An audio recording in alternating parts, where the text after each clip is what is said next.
बिस्मिल्लाहिर्रहमानिर्रहीम। अस्सलाम वालेकुम।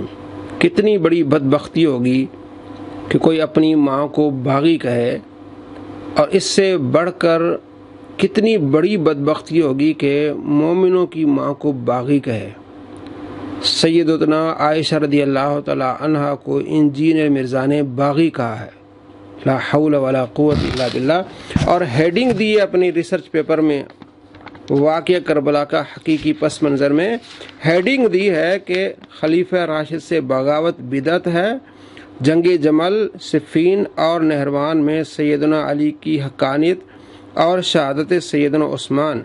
और इसमें आगे लिखते हैं सफ़ा नंबर 12 पे कि सैयदना अब्दुल्लाह बिन उमर रदियल्लाहु तआला अन्हुमा फरमाते हैं, मुझे पूरी ज़िंदगी किसी भी चीज़ का इतना अफसोस नहीं जितना इस बात पर कि मैंने सैयदना अली के साथ मिलकर बागी गुरोह के ख़िलाफ़ जंग नहीं की। मिलकर बीच में ब्रैकेटें लगाई हैं, और बागी गुरोह के ख़िलाफ़ जंग नहीं की।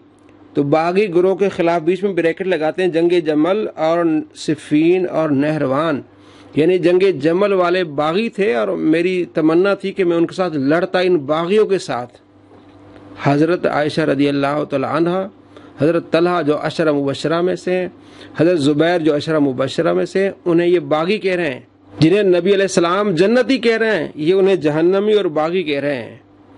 और हज़रत अली रदियल्लाहु तआला अन्हु ने बागी किसको कहा है, इसके ऊपर उन्होंने खुद लिखा है, क्योंकि 2 नंबर है।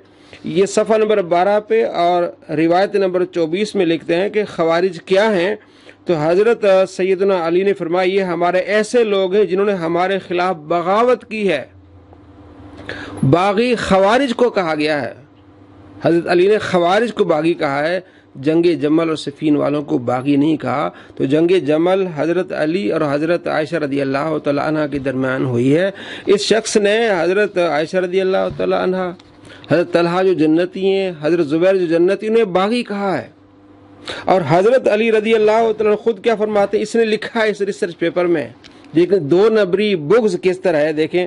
हज़रत अली रदियल्लाहु तआला अन्हु फरमाते हैं सफ़ा नंबर 5 पे और हदीस नंबर 13 पे लिखते हैं कि मुझे अल्लाह ताला से कभी उम्मीद है कि सैयदना उस्मान बिन अफ़ान, सैयदना तलहा और सैयदना ज़ुबैर उन लोगों में से होंगे जिनके मुतालिक अल्लाह ताला ने कुरान हकीम में इरशाद फरमाया है, और हम उन ईमान वालों के सीनों में से हर किस्म का कीना खींच निकालेंगे और भाइयों की तरह जन्नत के तख्तों पर आमने सामने बैठे होंगे।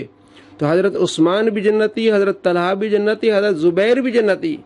इन जन्नतियों को बागी कहना कितनी बड़ी जसारत है। और इसने इससे पहले 2015 में जो रिसर्च पेपर इसने लिखा है, राफजियत, नासबियत और यजीदियत का तहकीकी जायजा, उसके सफ़ा नंबर 2 पे क्या लिखते हैं ज़रा देख लें। सैयदना अली रदियल्लाहु अन्हु जमल और सिफ़ीन में हक पर थे। किसास सैयदना उस्मान रदियल्लाहु तआला अन्हु के मामला में इख्तिलाफ राय का पैदा हो जाना इन जंगों का असल सबब बना।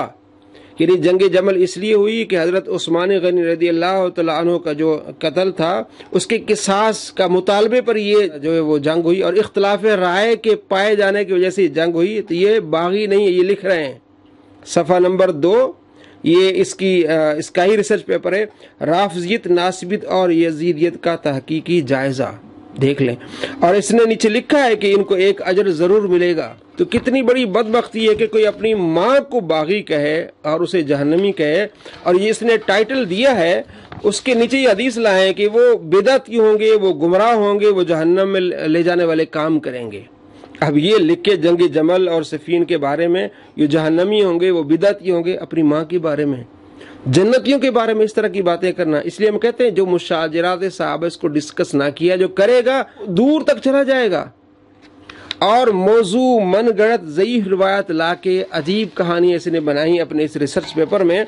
और ख़ुद अपने बाबा जी कहते हैं इस दौर के जो है वो इमाम बुखारी हैं, अलबानी साहब, उनका जिक्र किया और उन्होंने इनको अच्छा आईना दिखाया है कि तुम इसको बागी कह रहे हो, हमारी माँ को बागी कह रहे हो।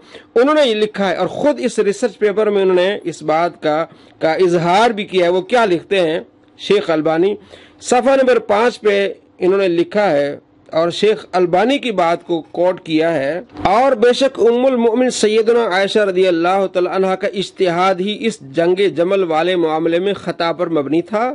اس کے بہت سے اسباب اور واضح دلائل موجود ہیں، اور اس کی ایک دلیل تو ان کا اپنے اس خروج پر نادم ہونا ہی ہے، اور یہی ندامت ان کے فضل و کمال کو زیبا بھی ہے۔ ان کی یہ خطا اجتہادی خطاؤں میں سے ایک خطا تھی، جو کہ نہ صرف معاف کر دی جاتی ہے بلکہ اس پر ایک اجر بھی ملتا ہے۔ ایسی خطا جس پر ایک اجر ملے وہ بغاوت کیسی ہو گئی؟ اور خود اس نے کیا لکھا کہ جناب حضرت قصاص سیدنا عثمان رضی اللہ تعالی عنہ کے بارے میں اختلاف رائے پائے جانا ہی ان جنگوں کا اصل سبب تھا کہ حضرت عثمان غنی رضی اللہ تعالیٰ عنہ شہید ہوئے، ان کے قصاص کا مطالبہ کرنے کی وجہ سے یہ اختلاف پایا گیا، اور اس کی اصل وجہ یہ بنی، یعنی قصاص سیدنا عثمان کے معاملے میں اختلاف رائے کا پائے جانا ان جنگوں کا اصل سبب بنا۔ یہ بغاوت نہیں تھی۔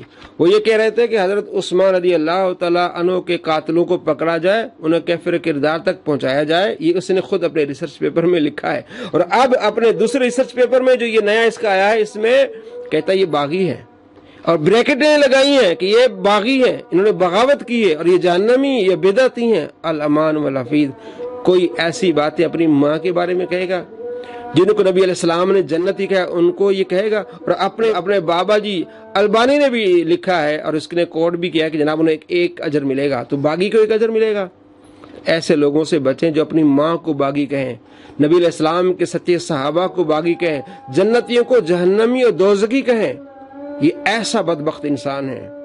السلام علیکم ورحمۃ اللہ وبرکاتہ۔